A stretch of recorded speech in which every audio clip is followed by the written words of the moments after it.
Once upon a time, in the sacred city of Makkah, things were not easy for the believers. Some had escaped to Abyssinia, but those who stayed behind were holding tightly to one thing: faith. They were beaten, starved, and pushed away. But they kept saying, La ilaha illallah. The Quraysh thought they could break them, but they didn't understand that when you believe in Allah, you carry a strength they cannot see.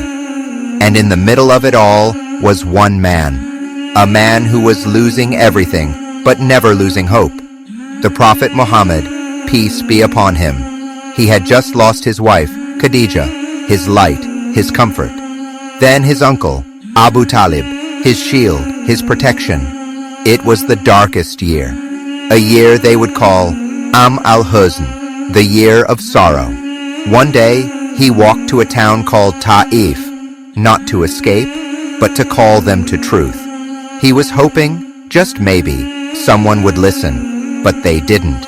They mocked him, they threw stones at him, and the prophet bled.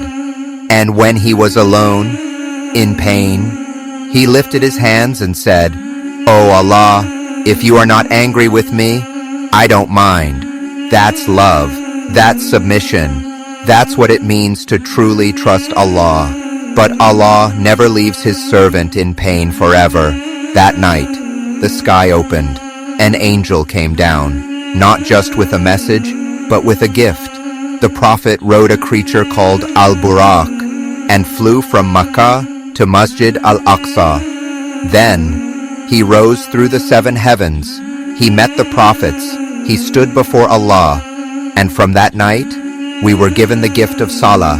He came back, stronger than ever, because now he knew Allah was with him. And when Allah is with you, you're never alone.